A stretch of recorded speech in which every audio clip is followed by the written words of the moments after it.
Bon, bah, écoutez, bienvenue. Bienvenue à ceux qui sont déjà connectés. Donc, je suis très heureuse de vous accueillir aujourd'hui pour cette heure de table ronde et d'échange.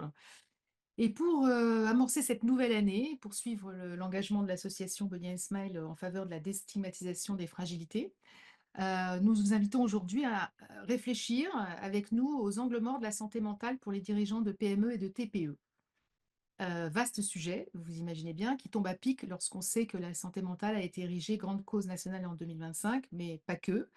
Parce que justement, contrairement à toutes les tables rondes qui ont beaucoup eu lieu récemment, l'année dernière notamment sur ces sujets, on s'adresse soit aux grandes entreprises, soit aux individus, mais rarement à cette grosse masse d'entrepreneurs qui sont au milieu du gué.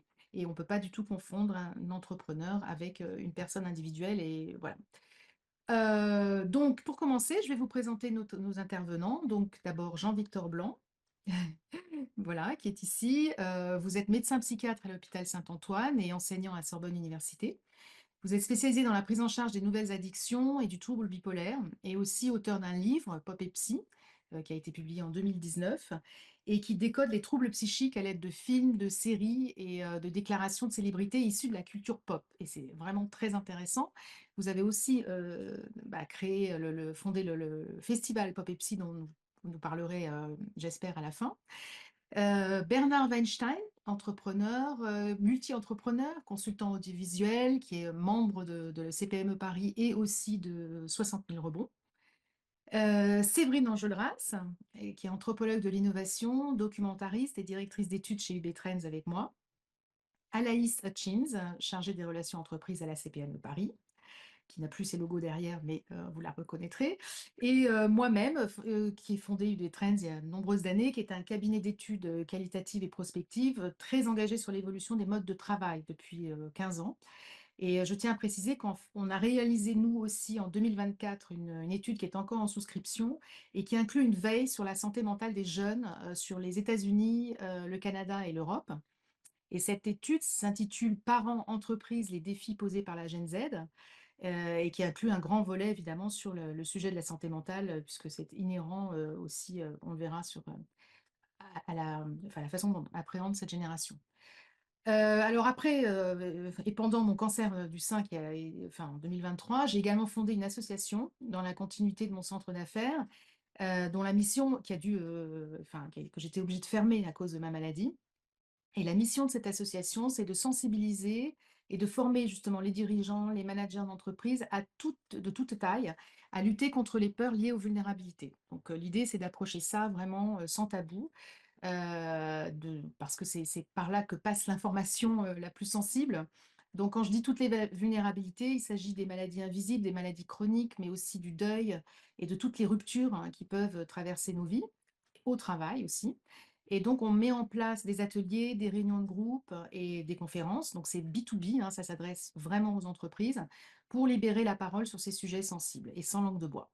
Donc là, notre table ronde d'aujourd'hui, notre webinaire, c'est la première du cycle 2025. Donc, je suis très contente de vous accueillir.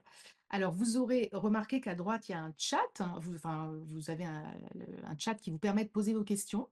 Et on y répondra à la fin, mais Alexandre qui est là, Alexandre Grondin, et lui va vous donner, va bien recueillir toutes ces questions au fur et à mesure, et on fera un bilan à la fin pour bien avoir le temps d'y répondre. Vous aurez aussi le replay, donc ça, il n'y a pas de souci, et quelques liens pendant le déroulé de la session, c'est-à-dire qu'en fait, à chaque fois qu'on va citer une information, vous aurez le lien correspondant. Voilà, alors en petite introduction, et pas pour vous saper le moral du tout, hein, en ce début d'année, je vais quand même rappeler quelques chiffres. Alors en France, selon l'Observatoire de la santé des dirigeants de PME, 2 patrons se suicident chaque jour. Alors, bon, ensuite viennent, c'est d'abord dans les secteurs de la santé et de l'action sociale qu'il y a le plus de suicides, le taux de mortalité le plus élevé par suicide, puis ensuite les secteurs de l'administration publique, de la construction et de l'immobilier. Donc ça, je ne sais pas si vous le saviez, de toute façon, c'est assez peu documenté. Et indépendamment du suicide à proprement parler, la santé mentale des patrons reste largement vraiment sous-documentée. On a 84% des entrepreneurs qui déclarent se sentir fatigués dès le matin en arrivant, en pensant juste à la journée à venir, la journée qui s'annonce. Et chez les femmes, 72% versus 46% chez les hommes sentent plusieurs fois dans l'année qu'elles vont craquer à cause du travail. Donc ça, c'est une source d'une étude Harmonie Mutuelle Villa. Et alors, il y a des dispositifs, bien sûr, on va en reparler, comme Apesa. Et d'ailleurs, le cofondateur d'Apesa, qui s'appelle Jean-Luc Douillard, qui est psychologue clinicien, a très tôt, lui, dénoncé le fait que la santé du dirigeant est directement liée à la santé de son entreprise. Et c'est ça, cette particularité-là, qu'il faut prendre en compte lorsqu'on adresse ce sujet.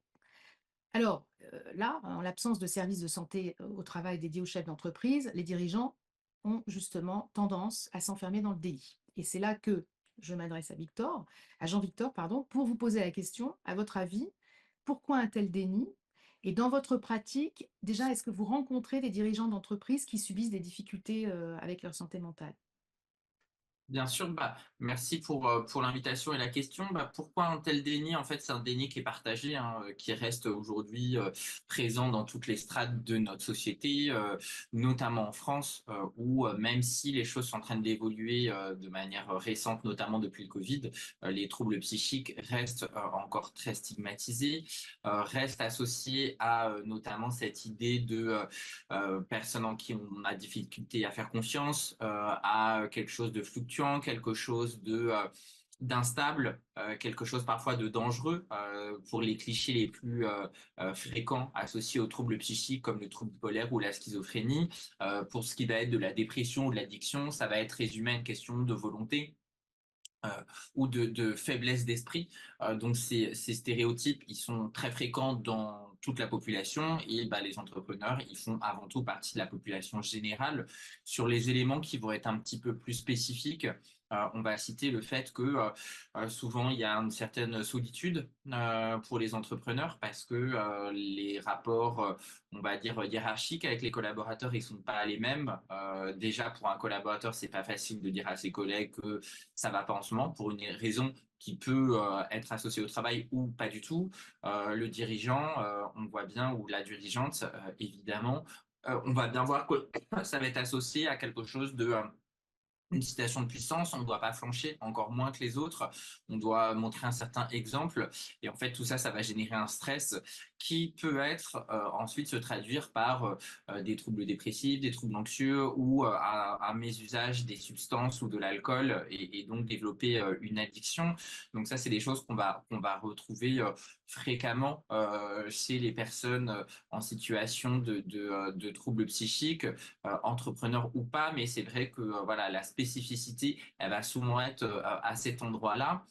Le côté moins négatif, c'est qu'aujourd'hui, avec cet élan de prise de parole, finalement, alors d'acteurs de la pop culture, mais aussi des sportifs, des artistes, dans une certaine mesure, même si ça reste encore très marginal, des hommes et des femmes politiques, on voit que ça vient un peu écorner ce cliché que une personne en situation de pouvoir doit toujours être irréprochable, ne doit pas parler de ses émotions, ne doit pas révéler de ce qui serait une vulnérabilité.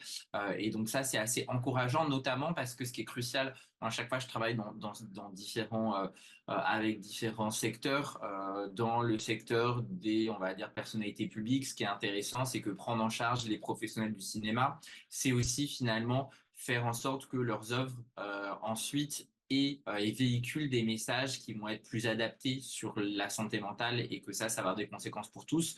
Dans le cadre des entrepreneurs, en fait, en s'intéressant aux personnes en situation de capacité, de pouvoir, de leadership, et ben c'est aussi ces personnes-là qui vont pouvoir transformer la manière dont on va parler de ces sujets-là, notamment en entreprise, avec un aspect de rôle modèle qui est très fort. Alors que moi, j'utilise beaucoup dans la pop culture et les célébrités, mais qui peut être évidemment aussi travaillé et associé dans le monde de l'entreprise où en fait les rôles modèles qu'on a avant tout, avant que ce soit Simon Biles ou Selena Gomez, c'est en fait son N+1, son N+2, etc. Donc, et que tout ça, ça va quelque part se cumuler et c'est pas l'un ou l'autre, mais ce qui va être intéressant avec la pop culture et puis ce sujet de santé mentale, ça va être d'aller naviguer dans ces différentes sphères. Oui et d'ailleurs, ce qui est intéressant dans ce que vous dites, c'est que en gros, on a aussi ce cliché de penser qu'il y a que le burn-out, hein, mais en réalité, il y a d'autres maladies mentales. Donc c'est pour ça que je voulais juste que vous fassiez aussi la distinction entre de concepts entre dans voilà, le burn-out et tous les troubles psychiques qu'on peut rencontrer et avec lesquels on peut quand même travailler et être en responsabilité. Donc si vous pouvez nous en toucher 2 mots, Bien sûr, avec plaisir. En fait, c'est peut-être le message de la matinée. Le burn-out, c'est pas un trouble psychique. Il est classé comme trouble relevant de l'organisation du travail.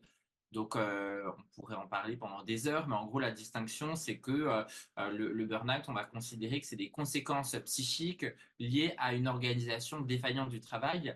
Le sortir, entre guillemets, de la psychiatrie, c'est en fait aussi l'idée de dire, en fait, quelqu'un qui paye les conséquences d'une organisation du travail néfaste, c'est pas à la psychiatrie, entre guillemets, de s'en occuper, c'est pas à lui de prendre un médicament ou de faire une psychothérapie pour essayer de colmater un système. Alors après, ça, c'est une vision évidemment qui peut être un peu théorique et en pratique, les deux sont souvent liés.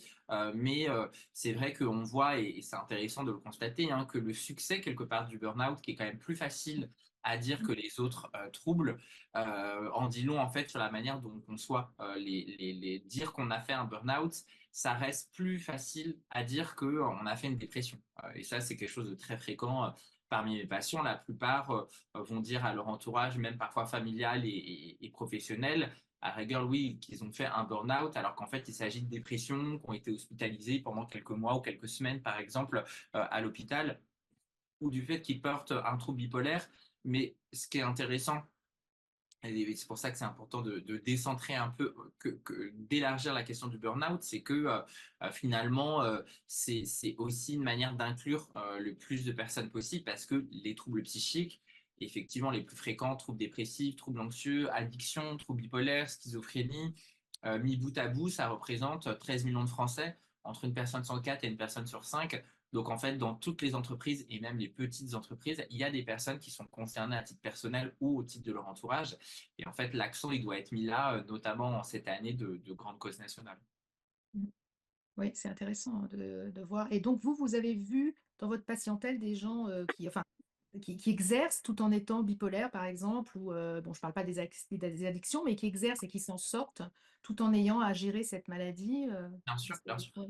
Ça aussi, c'est ce qui est assez fascinant et qui fait que j'aime beaucoup mon métier, c'est que contrairement justement aux idées reçues, pour aller bien en ayant un trouble bipolaire, en fait, il faut une discipline de vie qui va être quasiment celle d'un athlète de haut niveau.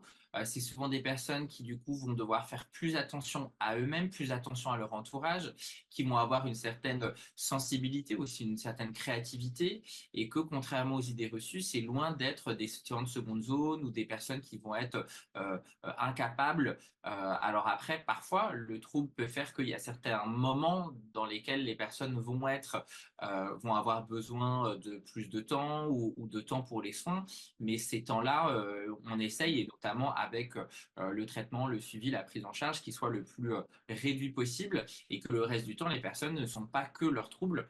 Donc au contraire, Mmh. c'est aussi pour ça que ce sujet-là, dans le monde du travail, il peut être vu sous l'angle de la RSE, mais aussi, en fait, il doit être vu, je pense, sur l'angle finalement les sujets de diversité et d'inclusion des Ouais, profils variés qui, au-delà au-delà de comment dire le côté inclusion, RQTH, etc., vont enrichir globalement les capacités de ouais. l'entreprise. Exactement et justement, c'est de ça dont on va parler, maintenant, donc merci pour la transition. C'est justement du point de vue de l'intérieur, donc de l'expérience de la vulnérabilité et de la responsabilité. On va passer donc au témoignage personnel de Bernard. Est-ce que parce qu'en fait, nous, on a remarqué évidemment pourquoi on associe trop souvent responsabilité et force infaillible. Donc vous, Bernard, vous avez été typiquement dans cette situation. Est-ce que vous pouvez nous raconter en quelques mots comment vous êtes aperçu malgré vous, de votre dépression? Oui, bonjour. Comme vous disiez, Adeline et Jean-Victor, est-ce qu'on est sûr de s'apercevoir de cet état? Moi, en fait, ça a démarré on va dire un petit peu avant le Covid, et la période difficile a été pendant, juste avant le Covid, les gilets jaunes, le Covid, tout ça, des grosses difficultés sur, la société et avec principalement mes collaborateurs. Il y a un état de stress qui était très, très, présent, et puis j'ai eu un gros souci de santé, en fait, un problème de dos, cervical, de disque et de vertèbres, donc j'ai été obligé de m'arrêter. Heu, En même temps, des soucis perso, sont arrivés, et puis surtout mon principal collaborateur qui a démissionné pendant cette période-là, au moment où je comptais le plus, sur lui. Lui, c'est pareil, ça faisait déjà 2 3 ans qu'il était en grosse difficulté, et que j'essayais de le soutenir. Voilà, donc j'ai quand même essayé de tenir parce qu'il y avait quand même la société, il faut quand même assumer le quotidien. Heu, pour moi, c'est, ne pas flancher, assurer le quotidien, affronter, je dis bien affronter le quotidien qui était de plus en plus, difficile. Mais il fallait maintenir la société, les salaires, l'activité de la s'employée, quelques chantiers, quoi, en gros, voilà. Donc je sais pas Et vraiment donc, si vous je aviez souffert, mais vous n'avez pas consulté de psy?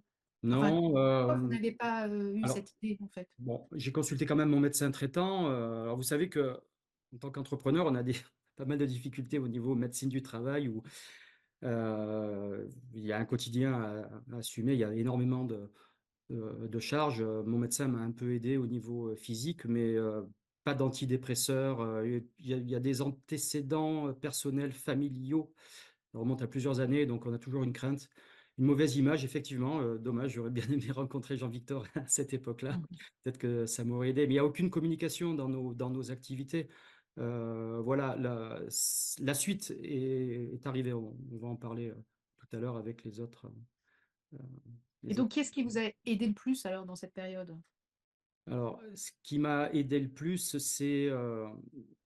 c'est en fait, à un moment où j'ai un petit peu parlé effectivement avec le médecin. Je me suis rapproché de la CPME parce que je suis adhérent CPME depuis pas mal, d'années, et là effectivement j'ai trouvé une écoute parce qu'on n'est pas seul. Il y a d'autres entrepreneurs effectivement qui peuvent être aussi en souffrance. Le fait de parler, déjà, et de rencontrer des personnes qui ont les mêmes soucis. Moi, ça m'a beaucoup aidé. Et c'est vrai que la CPME a ensuite m'a mis en relation avec des associations. C'est pour ça que je reparle de Second Souffle et de 60 000 rebonds, où là, ça a été une aide psychologique assez intéressante par une approche avec parrainage. Alors, c'est pas vraiment des psys, mais euh, séances de coaching. Voilà. Après, la machine s'enclenche, effectivement, il y a une dynamique qui vient. Mmh. Voilà, grâce à ces Oui, supports. c'est ça, ouais, quand on a préparé, vous avez parlé beaucoup de ces associations et c'est vrai que quand on peut les rencontrer au bon moment, c'est là que ça joue. Ça n'a pas été mon cas, mais et Ouais. aujourd'hui, vous auriez envie de dire quoi alors à un chef d'entreprise à peu près votre âge, on va pas dire votre âge, mais bon, allez, on va dire, la petite cinquantaine, qui sent que ça va tout lâcher, qu'est-ce que vous lui dites? Alors, en fait, il faut qu'il écoute, il y a un moment, il y a un tissu associatif qui est assez important. Il y en a pas assez pour les entrepreneurs. C'est vrai qu'un employé pourra vite consulter la médecine du travail, se mettre en arrêt de maladie, être payé. C'est pas le cas des entrepreneurs où c'est très très compliqué à mettre tout ça en place parce qu'on a le quotidien. Moi, je dis qu'à un moment, il faut parler. Je pense qu'il faut parler, il faut se rapprocher des institutions professionnelles, chambre des métiers, syndicats, CPME. Il y a un tissu associatif qui est assez important. Il y a le portail du rebond. C'est quelque chose qui a été mis en place il y a peu de temps par le ministère du Travail, qui met en relation justement ces associations, Second Souffle, 60 000 rebonds. Voilà, moi je pense qu'il faut parler, il ne faut pas rester seul. Il y a les tribunaux de commerce aussi. Il y a une cellule prévention au tribunal. Je l'ai su trop tard. Ça, c'est grâce à la CPME aussi, mais le problème psychologique était déjà bien ancré. Voilà, moi je pense que le dialogue, il ne faut pas hésiter. En France, c'est pas un échec. Je pense qu'il faut, voilà, c'est l'image qu'on a, mais en France, arrêter une entreprise, c'est pas un échec, c'est justement une manière de rebondir. Il y a beaucoup de pays où on dit, bah, c'est pas un échec, c'est une expérience valorisante. Voilà, maintenant il faut que l'administration suive aussi derrière, mais je sais qu'il y a des institutions qui commencent à parler de ça. Ouais, merci Bernard. Écoutez, ouais, Donc bah, c'est un peu c'était difficile encore, mais non, merci. non, c'était très clair justement. Je pense que tout le monde peut se représenter ce que ça peut être, même en très court. Alors moi, je vais représenter, la femme, hein, la femme entrepreneur. Donc moi, pour, vraiment témoigner, en fait, il se trouve que j'ai, aussi eu un burn-out en 2006 C'était à peu près 15 ans après le lancement de ma première boîte. J'avais des enfants jeunes et j'avais surtout été élevée dans le modèle des superwomen. Dans la fin des années 80, c'était voilà, performance égale, c'était les superwomen. D'ailleurs, ma première cliente était Chantal Thomas, qui n'était pas forcément une superwoman, mais qui était quand même bien harnachée. Je m'en souviens maintenant. Et effectivement, c'était une accumulation de facteurs et il y a eu un effondrement que je n'ai pas vu venir parce qu'en fait, à un moment donné, moi, je regardais sur mon ordinateur et je n'arrivais plus à comprendre ce que je lisais. Et je recevais des mails, je n'arrivais plus à les décrypter. Et en fait, j'ai eu la chance d'avoir ma mère, à qui j'en ai parlé, et qui m'a dit, qui était médecin, et qui m'a dit, bah, écoute, tu vas tout de suite consulter tel monsieur qui était simplement, enfin, qui était quand même un interniste, un médecin de médecine interne, et qui m'a dit, madame, eh ben, écoutez, tout simplement, je vous garde, vous dites à votre maman qu'elle vous avait mis une valise, je vous hospitalise sur le champ. J'ai cru que c'était une blague, enfin, je veux dire vraiment parce que je ne sentais rien venir et bon, donc je suis restée 15 jours hospitalisée. Effectivement, heureusement, je n'ai pas été en maison de repos, ce qui était la terreur, parce que pour un entrepreneur, ça c'est vraiment, c'est une coupure trop longue et je pense qu'on avait évoqué ça aussi avec Bernard. C'est bon voilà, donc j'ai pris des médicaments et heureusement, j'ai rencontré un psychiatre formidable qui m'a sauvé la vie, vraiment. Et puis voilà, et je suis repartie au bureau et personne n'a rien vu ni su. C'était vraiment une époque où en fait, en gros, ben, voilà, c'était une bande passante. Aujourd'hui, après mon cancer, c'est fort différent parce que là, bah, d'abord, c'était les souffrances, c'était quand même en comparaison bien pire. Je dirais, vraiment, enfin, à la fois psychiquement et physiquement. Mais là, c'est une autre époque. J'ai eu une maturité différente, c'est presque 20 ans d'écart et enfin, ouais, 17-18 ans d'écart et là, je pense avoir acquis plus de compétences moi-même dans ma façon d'être agile et donc de savoir déléguer, même si, bon, alors c'est vrai que c'était pas la même entreprise. Là, j'avais vraiment aussi des salariés, une grosse tôle, si je puis dire, qu'il fallait gérer. Et en fait, j'étais obligée de prendre les mesures très vite et donc de travailler moins et de m'entourer et surtout d'oser demander. Donc en fait, ce qui m'a, voilà, la bonne leçon, c'est oser demander, mais à tout azimut, parce que je n'avais aucune aide administrative, je ne connaissais même pas la CPME. Depuis, je suis adhérente, mais à l'époque, non. Il n'y avait rien. C'est-à-dire que c'était le néant, prévention, tout ça, zéro. Donc là, la partie administrative, je vous en parle même pas. Et en fait, à ce moment-là, ce que la chose dont je me souviens le plus, c'est ce qui m'a énervée aussi, ce qui m'agaçait énormément, c'est quand on me disait, mais là, attention, je veux dire, c'est quand même ta santé qui est prioritaire. Donc je me souviens de ces petites injonctions bien énervantes, alors que tout est prioritaire, la santé bien sûr, mais tout le reste. Donc je haïssais les gens qui me faisaient ces recommandations, et j'avais uniquement envie d'entendre des voix me dire, est-ce que je peux t'aider là concrètement dans un truc dans ta boîte? Est-ce que tu as besoin de moi là maintenant? Et là, oui, quand on me posait la question, je disais oui, toi, tu vas m'aider à faire ça, toi, tu vas bon. Et mon entourage a été clé à ce moment-là, parce qu'effectivement, ils ont tous fait des trucs. Je leur ai demandé plein de choses, y compris de faire des cartons, de déménager. Bon, donc voilà, donc ça, c'était mon témoignage de femme entrepreneur. Donc maintenant, j'ai quand même progressé et je pense que la compétence acquise, c'est l'agilité, le fait de déplacer certaines priorités, de se dire ça, c'est pas grave, d'autres choses sont. Et surtout, parler. Et très vite, évidemment, j'ai fait mon coming out, quoi. Enfin, je veux dire, alors pas forcément aux clients en premier, j'ai fait à mon entourage. Et puis le jour venu où je me sentais en fait capable de le faire, bah, j'ai fait un post et j'ai dit que voilà. Et en fait, ça m'a apporté plus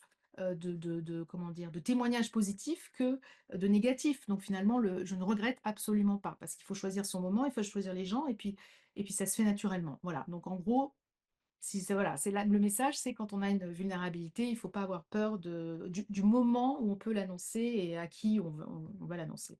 Alors maintenant, comment on va passer aux générations plus jeunes. Donc, comment répondre aux besoins des nouvelles générations d'entrepreneurs? Et là, je passe la parole à Séverine, qui va nous parler vraiment ben, voilà, de cette approche un peu plus sociologique du sujet. Vas-y, Séverine. Donc, en fait, ce que je vais vous exposer est issu assez majoritairement donc, de l'étude prospective qu'on a faite avec Adeline cet été, puisqu'on l'a rendue en septembre, sur la Gen Z et la santé mentale, les défis pour l'entreprise et aussi pour leurs parents. Alors, il se trouve qu'il y avait une partie veille, mais il y avait aussi une partie d'entretien. On n'était pas principalement axé sur les jeunes entrepreneurs, mais on en a eu quelques-uns. Et voilà, alors déjà, ce qu'il faut quand même peut-être préciser, c'est qu'il faut, voilà, cette catégorie en tout cas de la Gen Z, C'est pas une catégorie totale, unifiée, contrairement à ce qu'on pourrait penser. Hein, il y a vraiment des réalités extrêmement variées, différentes, et encore plus lorsqu'on parle des jeunes entrepreneurs.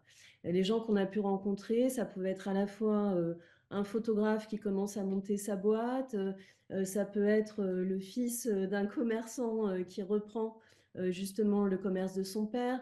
Ça peut être un jeune qui se lance dans la tech. Je pense notamment à quelqu'un qui lançait une plateforme de vêtements online. Donc, on a des situations extrêmement variées et les gens, ces jeunes, ils partent pas avec les mêmes ressources, les mêmes modes de transmission, le même collectif autour, les mêmes influences. Alors, quand même, un petit point positif dans tout ça, parce qu'après, ce que je vais vous raconter est un peu est plus alarmant à certains égards, et notamment pour les jeunes femmes, c'est qu'aujourd'hui, ça c'est une étude de l'ADI qui date de 2023, 68% des jeunes disent vouloir entreprendre. Ce qui traduit bien d'ailleurs une évolution du rapport au travail. Hein, la grande entreprise ne fait plus rêver. Et il y a aussi une envie, hein, vraiment un enjeu de reconnaissance, une envie de construire une trajectoire personnelle, de réalisation de soi. Et ce qu'on a pu vraiment cerner, parce qu'il y avait une partie sur les imaginaires dans cette étude prospective, c'est qu'on avait des nouveaux imaginaires, notamment qui sont assez prégnants encore chez les garçons, du self-made man dans la tech, et qui justement va rentrer en confrontation avec ce qu'ils vont vivre, c'est-à-dire que ce mythe de la réussite parfois facile dans la tech, évidemment pour des jeunes garçons qui montent de façon parfois totalement isolée, et là on retrouve cette donnée de l'isolement, c'est beaucoup plus compliqué de travailler tous les jours seul face à son écran. Donc là, on a pu rencontrer des jeunes qui étaient un peu littéralement épuisés parce que finalement pas très bien entourés, vraiment très très jeunes. Ils commençaient à monter leur business à 20-22 ans. Donc là, je pense notamment à un garçon avec une charge mentale très forte, avec des tentatives de se structurer, mais de façon peut-être trop rigide aussi. Donc là, je pense qu'on retrouve ce qu'on peut aussi identifier chez les gens un peu plus seniors, hein, mais une sorte d'implosion face à une to-do list énorme. Et puis finalement, si certains dans ces garçons étaient entourés par quelques collectifs, c'était très parcellisé, c'est-à-dire que chacun était isolé en télétravail chez soi, ce qui peut évidemment présenter énormément de limites. Et un isolement qui est lié aussi au fait qu'il n'y a pas forcément de transmission, qu'il y a beaucoup de choses qu'ils n'avaient pas du tout anticipées. Donc là, je pense pour le coup plus à une jeune femme qui avait lancé une plateforme de commerce online de produits nutritionnels, qui n'avait pas du tout anticipé les aspects juridiques.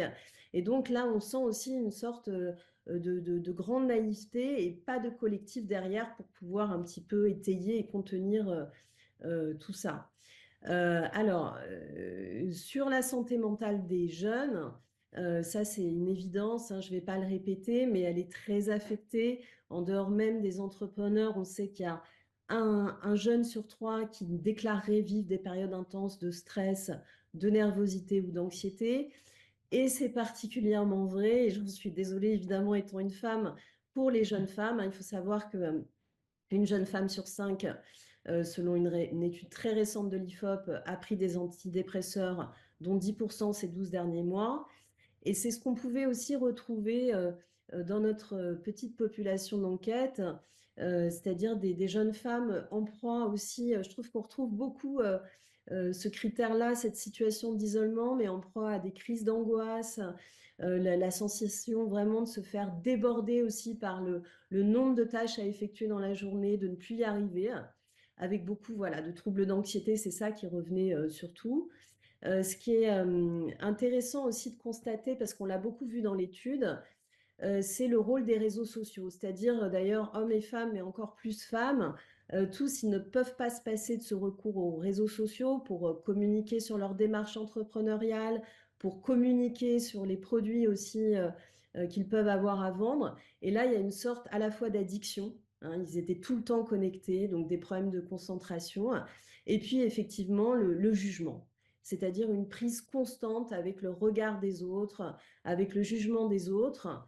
Et là-dessus, je voulais vous citer justement le verbatim. Hein, donc, c'est un extrait d'entretien d'une jeune femme qui venait de monter sa structure, C'était justement cette plateforme de produits nutritionnels online et qui disait, dès que j'ai des commentaires négatifs sur ma page professionnelle, je déprime, je me dis que je n'ai pas compris quelque chose ou que j'ai raté quelque chose. Or, je sais bien que c'est juste un commentaire, mais je le prends comme une vérité. Donc voilà, il y a aussi cette charge très, très émotionnelle de savoir réagir à ces jugements sur les réseaux sociaux et d'avoir du mal à doser tout ça. Et par rapport à cette addiction un peu aussi aux réseaux sociaux et ce regard des autres et des pairs, hein, notamment PAIRS, qui peuvent être très jugeants, ce qui est intéressant de constater, c'est que tous les jeunes qu'on a pu interroger, ils étaient à la fois très clairvoyants, très lucides sur les impacts négatifs de ça, de cette addiction, mais incapables non plus de vraiment s'octroyer des pauses. Voilà, donc il disait essayer de travailler aussi ces pauses, cette déconnexion, hein, d'essayer de se forcer aussi à avoir des vrais moments où on sort de chez soi. Et ce qui ressortait beaucoup dans les attentes, je voulais conclure vraiment là-dessus, parce ils en venaient tous à dire qu'effectivement, ce qui manquait, c'était un vrai collectif de travail. Comme eux, ils sont beaucoup plus effectivement dans cette génération de la libération de la parole. On a moins ce phénomène de déni qu'on peut avoir chez les plus seniors. Il y a une vraie attente on pourrait dire, de communauté de soutien. Donc là, je rejoins complètement Bernard, voire de safe place avec d'autres entrepreneurs et entrepreneuses plutôt de leur âge à qui ils pourraient se confier. Donc il pourrait y avoir comme ça effectivement un certain lâchage sur les difficultés qu'on rencontre, mais aussi des conseils peut-être plus concrets d'ordre juridique, financier, de fléchage X ou Y. Mais voilà, il y a aussi cette notion, c'est chez les jeunes entrepreneurs, de pair aidance, de pouvoir vraiment se confier, partager ses expériences, s'épauler. Ça, c'est une forte demande et qui n'est pas forcément encore mise en place, même s'il y a quand même quelques initiatives qui commencent à émerger. Alors, c'est toujours sur les réseaux sociaux. Peut-être qu'il faudrait rencontrer aussi, enfin, retrouver le goût des rencontres dans des lieux physiques. Peut-être que c'est aussi ça l'enjeu. Mais en tout cas, voilà, ce grand, grand besoin de collectif chez ces jeunes entrepreneurs et entrepreneuses. Merci, Séverine. Et je voulais, du coup, je me disais, Adeline, en t'entendant quand même, Mm. raconter tes difficultés. Et évidemment, là, on est sous le prisme des troubles, des difficultés en termes de santé mentale, mais peut-être que tu avais un message aussi positif à faire passer par rapport à ta propre expérience et toi-même en tant qu'entrepreneuse, ce que tu as peut-être pu transmettre. Aux jeunes filles, tu veux dire Oui, plutôt. oui. Oui, alors effectivement, je l'ai remarqué. D'abord, je trouve que le mentorat inversé, c'est hyper intéressant et dès qu'on a l'occasion d'en faire, il faut le faire. Et en fait, ça s'est produit là récemment avec bah, la dernière stagiaire que j'avais donc dans chez Bonnie and Smile, le coworking, quoi, qui était là, enfin, dans les périodes de crise et qui m'a aidé vraiment jusqu'au bout, jusqu'au bout. Et en fait, quelques mois plus tard, parce qu'on est toujours en contact, elle m'a téléphoné, elle habite aujourd'hui en Angleterre, et elle m'a dit, en fait, je vais monter ma boîte. Je dis, ah bon, c'est génial. Et elle me dit, bah oui, c'est vous qui m'avez donné envie, parce que quand j'ai vu tout ce que vous avez traversé, tout ce que vous avez fait, tout ça, et que finalement c'était possible, bah maintenant j'ai envie de créer ma boîte. Tu vois, c'est vraiment le plus beau compliment qu'on puisse. Ça m'a vraiment énormément touchée, parce que c'était vraiment. C'est comme si s'était passé quelque chose qui avait fonctionné dans le modèle, et encore une fois, qui était juste un modèle de sincérité. Moi, j'ai eu la chance d'en avoir quand j'avais 20 ans, 22 ans. J'ai eu des femmes qui m'ont vraiment, je m'en souviens très très bien, à la fin de mes études, qui m'ont donné l'envie. Et je pense que ça, il ne faut pas l'oublier, quoi. Il n'y a pas effectivement que les stars, il n'y a pas que le N+1, il y a bah, tous ces gens qu'on peut rencontrer qui donnent envie de faire, en fait, hein, quel que soit ce qu'on a envie de faire. Voilà. Bon, alors, bon, on va changer de perspective quand même parce que, il faut qu'on parle un petit peu des actions en fait plus larges au niveau peut-être de l'entrepreneuriat global, donc changement de perspective. Quelles actions pour une plus grande inclusion des entrepreneurs en difficulté psychique? Et là, je me tourne vers Alaïs pour lui demander qu'est-ce que vous, au niveau de la CPME, vous avez comme action, puisque vraiment vous fédérez évidemment beaucoup de PME et de TPE, donc c'est intéressant de savoir qu'est-ce que vous avez en réserve. Merci Adeline, bonjour à tous. Déjà, avant tout, je souhaite saluer les adhérents s'il y en a qui nous regardent, et notamment Bernard, effectivement. Donc aujourd'hui, je représente la Confédération des petites et moyennes entreprises. Donc c'est effectivement la première organisation patronale représentative des TPE et des PME. La CPME, elle a vraiment un rôle de partenaire social et en ce sens, elle s'engage pleinement effectivement dans cette grande cause nationale qui est la santé mentale. Au niveau national, la CPME va vraiment défendre dans des discussions, dans des actions, euh, cette volonté de faire passer la responsabilité de la charge mentale de la personne physique qui est l'entrepreneur vers la personne morale qui est l'entreprise. Puisqu'effectivement, Bernard l'a mentionné tout à l'heure, et puis globalement dans tous les échanges, aujourd'hui, ça va être la personne physique de l'entrepreneur qui va avoir toute cette charge. Donc la volonté, c'est de venir faire basculer cette responsabilité sur la structure pour venir décharger aussi le dirigeant. Pour appuyer aussi la spécificité de la situation du chef d'entreprise, qui est un peu particulière, on en parlait tout à l'heure avec aussi la difficulté de pouvoir être en arrêt maladie, etc. Il y a un partenariat national qui a été mis en place avec Harmonie Mutuelle et notamment une déclinaison dans tous les territoires départementaux pour que une relation privilégiée puisse être faite entre les entrepreneurs et Harmonie pour venir être accompagnés aussi au mieux. Pour ma part, moi je travaille spécifiquement à la CPME de Paris.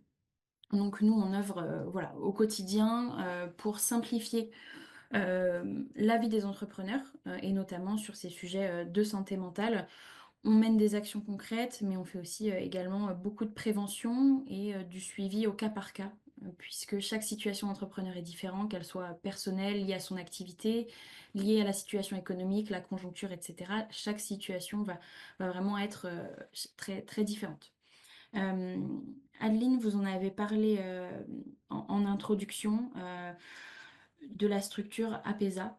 Hein. Donc nous, chacun de nos permanents qui sont en échange avec les chefs d'entreprise sont formés pour être ce qu'on appelle sentinelles. Donc c'est-à-dire que on va être constamment à l'affût des signes de fragilité mentale, de des mots-clés, des actions, ou, voilà, des éléments qui nous, qui nous alertent sur le fait qu'il y a un sujet, qu'il y a une difficulté et qu'il y a une action à mettre en place. Donc, pour revenir un petit peu sur le fonctionnement rapide de APESA, c'est une structure qui met à disposition gratuitement des dirigeants qui le souhaitent, des consultations gratuites avec des psychologues qui sont spécifiquement formés pour venir accompagner les dirigeants. Donc, qui connaissent effectivement la situation dans laquelle se trouvent les dirigeants et les responsabilités qui les incombent. Au-delà de ça, nous sommes convaincus que la santé mentale, c'est un travail d'action et non de réaction. Comme le disait Bernard tout à l'heure, et à quelques reprises, j'aurais bien aimé le savoir avant, mince, si je l'avais su, etc. On souhaite, nous, vraiment qu'il y ait une action qui soit menée, plutôt que de se dire, il est trop tard, qu'est-ce que je peux faire maintenant ? On a mis en place depuis une bonne année un groupe de travail sur la QVCT qui regroupe des personnes expertes ou très sensibles au sujet qui vont venir transmettre des bonnes pratiques assez simples finalement dans le but de venir pousser les entreprises et les dirigeants à l'action pour venir agir plutôt que réagir justement. Donc voilà, c'est des participants directement, des chefs d'entreprise qui vont venir agir sur ces points-là et venir véhiculer les meilleures pratiques. Également, on sait, et Jean-Victor en a parlé tout à l'heure, que faire face à la réalité, c'est parfois difficile. Ce déni, malheureusement, même si on en parle, même si on alerte, c'est propre à chacun. Donc, c'est pas forcément évident de faire face à cette réalité. On a mis en place un service de prévention des difficultés financières qui a pour objectif à la fois d'accompagner les dirigeants sur ces difficultés financières qu'ils rencontrent, mais également de venir identifier ces dirigeants qui pourraient potentiellement être dans le déni ou voilà, ou qui pourraient avoir besoin d'accompagnement. Souvent, les difficultés financières vont être un facteur de fragilité mentale, ou en tout cas venir enclencher voilà, un besoin d'agir assez rapidement. Euh, donc effectivement, en réaction à ces identifications de dirigeants, à la CPME de Paris, nous, on vient vraiment tout de suite mener des actions, venir faire des mises en relation, orienter vers les bons interlocuteurs. Le but étant que l'entrepreneur ait un maximum d'informations à temps, justement pour pouvoir prévenir tous ses besoins. En tout cas, je tiens vraiment à remercier Adeline et toute l'équipe pour ce webinaire, parce que ça donne effectivement la parole à tous les acteurs qui souhaitent faire changer les choses, puisqu'on a tous un rôle à jouer à notre niveau. Donc voilà, si vous avez effectivement des questions sur la CPME ou autre, évidemment, je reste à votre écoute. Merci beaucoup. Oui, merci beaucoup Alaïs, c'était hyper intéressant. Et d'ailleurs, je trouve que c'était une très belle rencontre, parce que moi, même si c'est arrivé après, ma rencontre avec le CPME est extrêmement fructueuse. Donc on en parlera. Alors justement, Jean-Victor, j'aimerais bien si vous pouvez conclure, parce qu'en fait, quand même, je sais que vous avez d'autres engagements voilà, intéressants, et notamment via le festival Pop MC. Est-ce que vous pourriez nous raconter en quelques mots ce que c'est, et en quoi bah, justement des clients, entre guillemets, entrepreneurs pourraient s'en inspirer? Bien sûr, bah, en fait, il y a moi 6 ans maintenant, à côté de mon travail de médecin à l'hôpital, j'ai créé Pop et Psy pour parler de la santé mentale à travers la pop culture, donc tout ce qui va être film, série, culture de la célébrité. Il y a eu donc un premier livre, Pop et Psy, que vous avez cité, puis Addict, un second, et puis rapidement l'idée de faire des lieux de rencontre dans des lieux qui n'ont pas forcément l'habitude d'entendre parler de la santé mentale et plébiscité du grand public, que ce soit des cinémas avec des ciné-clubs ou des conférences, ou maintenant le festival donc, qui a lieu chaque année au Grand Contrôle, qui réunit 10 000 personnes tout au long du week-end, avec des célébrités comme Jérémy Ferrari ou Judith Godrèche, des psychiatres, des chercheurs, des membres d'associations, des personnes concernées, leurs familles. On fait aussi des événements tout au long de l'année avec un ciné-club. Et puis également, moi, je fais du conseil en entreprise, plutôt pour des entreprises de taille intermédiaire ou des grandes entreprises, et également des conférences de sensibilisation sur le sujet. Et dans le cadre d'ailleurs du festival, on organise chaque année un dîner avec le média qui s'appelle l'ADN, qui est Mhm. très intéressé par ces questions de transition et puis aussi de tout ce qui va traverser la société, où on fait un focus un peu plus monde de l'entreprise et business, avec, voilà, comme je le disais, ce double intérêt qui est que bah, de toute façon, une entreprise ne peut aujourd'hui faire l'économie que de s'informer, de se renseigner sur la santé mentale, parce que ça concerne tout le monde, mais que c'est aussi un enjeu de com interne, c'est un sujet de com externe, parce que voilà, ça a été dit dans toutes les interventions, il y a une jeune génération qui a un rapport différent à la santé mentale, et qui fait qu'aujourd'hui, c'est quasiment identitaire, le sujet de la santé mentale dans cette génération-là, que si les entreprises veulent parler aussi à ce public-là, en termes de marque employeur, mais aussi en termes de consommateurs finalement, elles ont intérêt à avoir un peu les idées au clair, parce que c'est aussi un sujet comme tous les sujets sur lequel on peut aussi, si on ne fait pas appel à des experts, à des personnes concernées, à quelque chose d'un peu rigoureux, passer complètement à côté, quoi. Et qu'il faut Mhm. que ce soit aligné entre bah, l'organisation du travail, les compétences de chacun, l'inclusion des personnes concernées, et puis ensuite, éventuellement, un message qu'on veut faire porter au niveau, on va dire au niveau sociétal. Donc voilà, pour ceux que ça intéresse, vous pouvez trouver ça, tout ça sur les réseaux sociaux, parce qu'on est aussi présent pour toucher justement ce public, on l'a dit, qui est très intéressé, parfois un peu trop, mais c'est un autre sujet, par les Mhm. réseaux sociaux. Oui, merci beaucoup. Oui, Jean-Victor, c'est vrai que moi, ce que j'ai constaté aussi à travers tout ce travail-là, c'est qu'il y a trop de cloisonnement en fait des Mhm. compétences dans ce sujet. Et donc, en réalité, ce qui est intéressant, c'est aussi d'avoir des recours des contenus ou des très différents. En fait, c'est ça qui, parce que on n'est pas tous formatés. Et en fait, c'est Le ça. podcast, le livre, Ouais. le cinéma, les séries. Aujourd'hui, il y a vraiment plein d'occasions en fait de parler de la santé mentale, et c'est ça qui est très enrichissant. qui fait qu'on peut être optimiste. Exactement, oui, c'est vrai. Parce que c'est de la transmission, c'est ça, c'est de la transmission et effectivement, c'est des ressources, auxquelles, tout le monde peut avoir accès. Mais avant de conclure, j'aimerais bien savoir, s'il y a des questions quand même dans la salle. Est-ce que vous avez, alors qui je vois? Sid, avez-vous une association à recommander pour échanger entre personnes en dépression SVP? Alors ça, c'est intéressant. Oui, qui pourrait, peut-être vous, Jean-Victor, l'association Entre Pairs, PAIRS, je vois que la paire aidance, là, est vraiment... Il y en a, enfin, il y en a beaucoup. Il y a France Dépression, par exemple. Il y a, qui est l'association de référence par rapport à la dépression. Il y a également l'UNAFAM, alors qui s'occupe des aidants.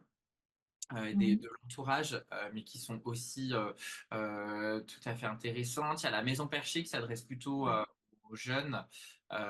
Et après, tout ce qu'on va appeler les GM, groupes d'entraide mutuelle, qui peuvent aussi aider. Mhm. Oui, donc ça, c'est vrai que c'est vraiment important. Donc, est-ce qu'il y a d'autres questions, Alexandre? Est-ce que, ah oui, à la CPME, est-ce que prévenir suffit? Est-ce que prévenir suffit? Parce que c'est la prévention, effectivement, c'est difficile en tant qu'institution comme la CPME. Je sais pas, est-ce que vous pouvez, c'est difficile comme question. Oui, effectivement. Prévenir, non, ça suffit pas, bien sûr. Le but, c'est de venir agir en amont. Donc, c'est vrai que la notion entre la prévention et l'action, souvent on se dit, ben, on prévient puis on agit.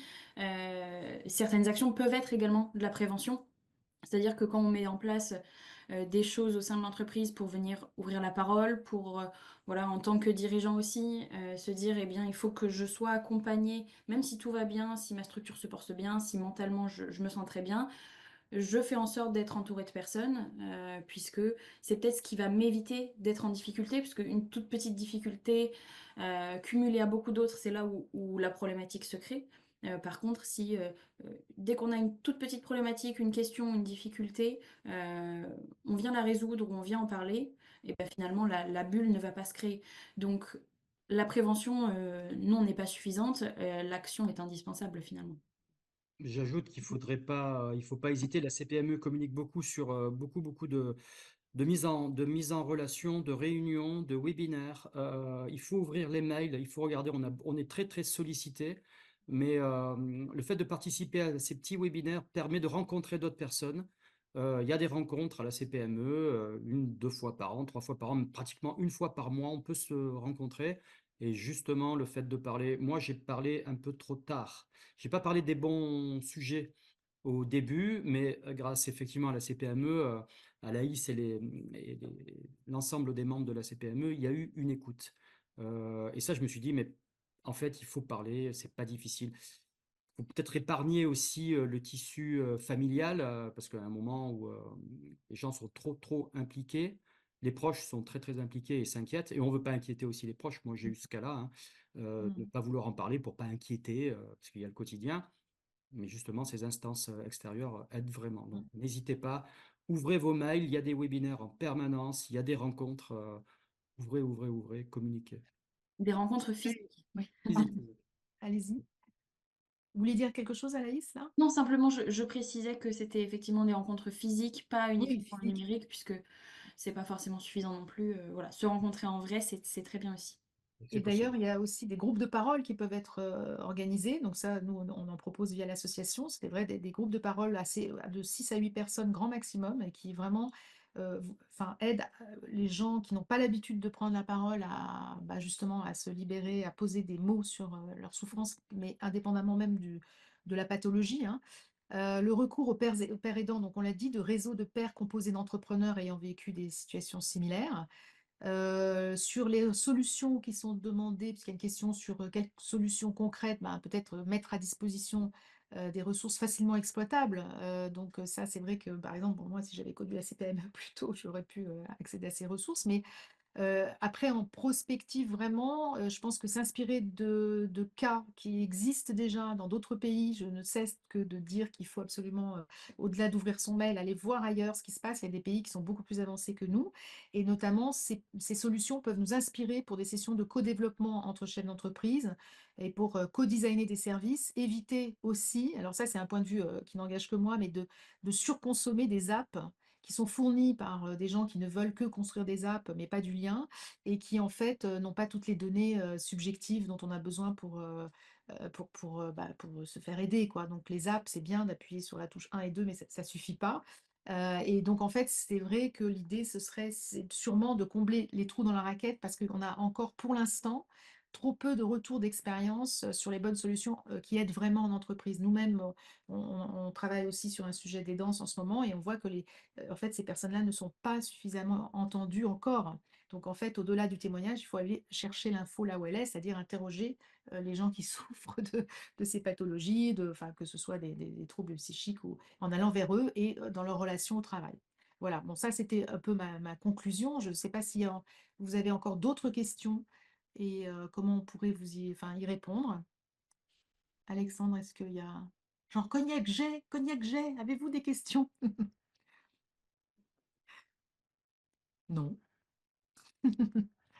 Apparemment non. Est-ce que vous, entre vous, les panélistes, vous avez envie de conclure ou de...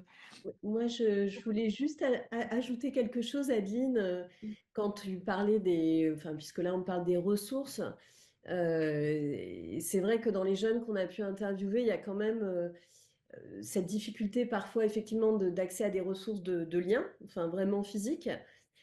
Sur les apps, il y a quand même des apps qui sont extrêmement utiles aussi pour les jeunes en termes d'outillage. Je pense à des apps de cohérence cardiaque, de respiration, Oui. d'exercices comme ça, qui sont notamment pour les gens qui souffrent de troubles anxieux, où on peut être mis comme ça dans une routine qui nous fait du bien et donc ça peut, voilà, Et ça peut ça quand marche même pour tout le aider. monde. Ouais, Ça marche pour tout le monde, mais c'est vrai que les jeunes étant oui, connectés, ils ont encore plus d'appétence à ça oui. et ça peut faire partie de la boîte à outils qu'on peut mobiliser en cas de besoin. Euh, c'est vrai, alors moi je voulais juste rebondir sur Jean-Victor Blanc qui citait la Maison Perchée, qui fait un travail absolument remarquable, Mhm. à la fois sur de la pérédance justement, des jeunes entre eux, mais aussi auprès des parents. Enfin, ils ont différents volets comme ça dans leur action.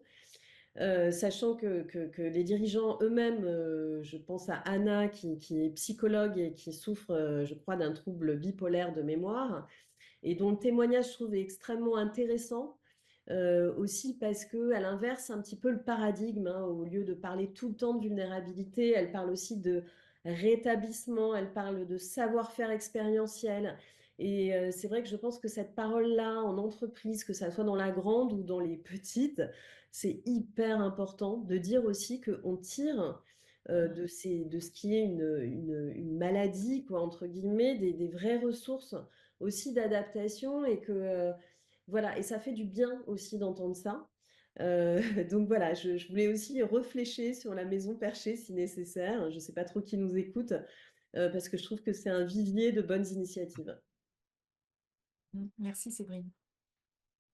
Bon, bah écoutez, on est tout à fait dans les temps. Est-ce que quelqu'un veut encore ajouter quelque chose ou poser une question? Ou je pense que là, bon, on s'auto-félicite d'avoir d'avoir accueilli, animé ce webinaire. Merci à tous, à toutes. Et puis, bah, vous aurez des nouvelles pour la suite. On va vous envoyer le replay. Et puis après, bah, il y aura des suites parce que voilà, on va continuer à travailler sur ces sujets et voilà, et essayer de se rencontrer régulièrement. Merci Jean-Victor, Bernard, Alaïs et Séverine. À Merci bientôt. à tous, bon À après-midi. vous. Au revoir, Au revoir. merci.